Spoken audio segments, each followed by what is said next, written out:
In this episode, Alan takes us back to the time when fields were ploughed by horses. Industrialization of farming was beginning. Alan tells how a Shire horse saved his life. You'll hear him talk about ricks, which are stacks of straw, thrashers, which separate the wheat from the chaff and straw, sheaves, a bundle of stalks, shafts, the wooden handles which hold the iron plough in place, rows of kale, the green vegetable, horse hoeing, which is like hoeing except with a plough, and shoulder stakes, which are wooden posts. Alan Bircham Chalke, that's my name. Alan is spelled Allen, and I live at Newtown Broad Chalke. And you've got a birthday coming up. Yes, and that's 94. Because I was a carter's lad when I started work for the first year. We had one big massive horse he was. We had 3 at the time then. It used to be, I think, about 20 horses on that farm. But got down to 3 because there was 1 or 2 old tractors there, you know. And I can remember this Warwick. I was horse hoeing with the carter. In the horse hoe was a metal frame with the shafts going down in a blade on the bottom. And then the carter used to let that down in the ground, and they used to just lead the horse up and down the rows of kale, and you had to be in the right one, or else he cut the cow out. We always made ricks in the middle, in the corner of the field, always about 4 ricks in the corner of the field. So when the thrasher came, they would thrash the whole 4, you know, without moving very far. And so we had to move the elevator. That's what took the sheaves from the cart up to the top of the rick. And they couldn't move it, you know, the tractor was way away. In those days there was no radios, television, nothing like that. So if you had to go there, you had to walk and get the tractor. And they said, well, would the horse move it? And he was massive, and oh no, they wouldn't move that. He said he wouldn't move that. So the old car said, let's try. And he put the harness on, proper harness, hitched it on the elevator, and he said, get up, Warwick. And that horse, I can remember now, that horse, his legs shook, shivered, and all of a sudden it moved. Marvellous horsepower. That was. When you were working with the horses, did you feel that you had a close connection? Yeah. Oh yes. You didn't switch them off at night. You took them home, groomed them down, give them their food, made sure they had a good bed to lay on. Yeah, it's much different. Yeah. They understood. You understood them, and they understood you. You know, they knew if you sent them or led them in the way you were going, they went there. They never, you know, they get in a track and they go to where you wanted to go. They knew. They seemed to know. There was 1 or 2. We had one of his Punch's name. He was a lovely horse. But he had one. He had as you put the wrist, you back them into the sheaves, pick the sheaves up, and then there's a wristy. They call it a wristy, and that was the chain that went over the saddle, and you clipped it on, so it kept the sheaves up. Well, that one was crafty because that one would wait. You stood back to him, put the wire up, or put the chain over, and he'd nip your backside. Every time. Yes. Yeah, Warwick, I can remember there's another story about Warwick. I was Duncart, what we called Duncart then, you know. It's manure, but Duncart then. And I was Duncart with him at the Bull's Pen. And the bull was right down the bottom of the paddock. Big Frisian bull, massive he was. And I've been in 2 or 3 times and got loads with the little trailer, cart I had on the back of the horse. And one time we went in the gate. I got through the gate and shut the gate, and all of a sudden the bull started coming up the field, bellowing like mad. So I jumped upon the upon the trailer, and he went round in front of the horse, down with his head, and picked the horse with his front legs off the ground. And what the hell could I do, you know? Frightened my...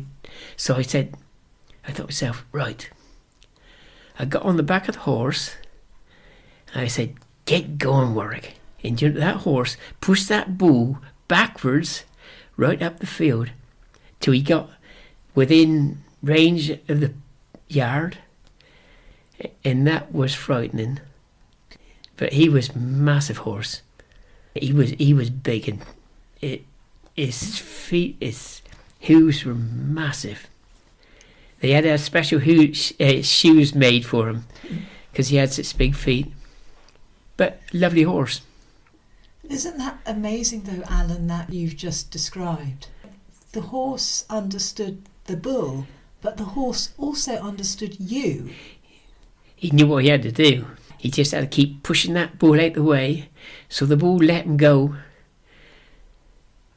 Dropped down, back, and back down the field. He never come back again. He just stayed down the bottom field. Did the bull have horns? No. Thank goodness. They dehorn all the cows on bulls over there, because Frisian bulls, very savage things. The Frisians. I didn't know that. Yeah. I can remember one time, long then I think it was, my father, he was the dairyman in there, and there was another chap with him. They got this bull in the pen, in a proper bull pen, and there was steps to get out. If they got caught, there was some steps ready for them to jump out. And this bull, he got my father up in the corner, and he penned him in with his head. If the other fellow hadn't been there with a fork and stuck the fork into the bull, he wouldn't have lived. Good Lord. So when you had this incident with the horse and the bull, you were aware of that? Yeah. Very frightening. Yeah, very frightening. I was only perhaps 14, so I wasn't very big. Not very big now. But, yeah, you always came down from work. You went off in the morning at 7 in the morning, and the old foreman, he was a lovely old fellow, John Harrington his name was, and he used to say, come on lads, if you want a few minutes, get up in the field, get away, because the boss always come 7 o'clock in the morning and help tell people what had to do and orders and things like that, you know. And he used to say, come round the corner, he'd say, if you want a few minutes, get up in the field, have a few minutes up there. And yeah, and we used to take the horses up, and sometimes we used to come down to lunch and take them into lunch and then go back again. In other times we take their namak bag, what we call the namak bag, and take the oats and out, you know, at lunchtime. Sit with them and have your lunch, and then come home. Always come home about 3:30, and then you had time to groom them down and make sure they had their food and a good bed to lie on. And it was different, really. I mean, then tractors came, and you just sat on the tractor, and then when you got off, and you just turned the key and walked away, and yeah. Do you prefer the tractors or the horses? Well, for tractors, it was easier, I think, because you walked all day long with the horse. I think it had to be done because farming got different altogether, didn't it, then? Did it? I don't know. Was that the pivotal? Yeah, because the wages was very, very low. And when I was working there, we had the two farms. I think there's 2,000 acres on the two farms. And when I started working there was 40 men working on the two farms. And I remember when I got married in 52, there was 32 working on the farms then. They were slowly getting shorter and shorter because the wages were so low that the farmers, I suppose, could manage to pay then. You know, because I think my father, he was a dairyman, and I'm sure he used to say that he got £3 a week with 5 boys to look after, you know.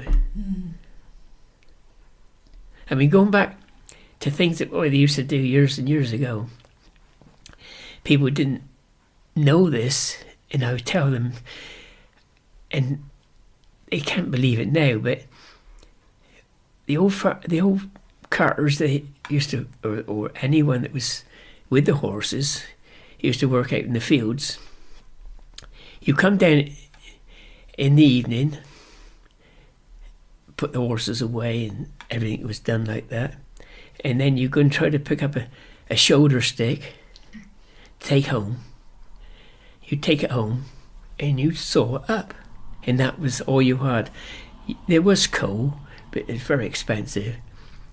And so that's all you had as fire during the evening, was just a log fire. Yeah. And all the heat was in that was it, all the heat in the house. The subject moved on to the wartime years, what it was like finding food and how hard it was just to live under the threat of bombs. Once he even came across a German warplane in a field. I recorded that conversation because it felt like gold dust, and to hear Alan talk about it in so vivid and heartfelt a way was very humbling. I'm going to release that conversation as a bonus between Series 1 and Series 2. Subscribe to the newsletter and the podcast to know about that. And follow me on Estelle_writer44 on Instagram and Estelle Phillips on TikTok, because I'll be making announcements there too. Thank you for listening. Bye!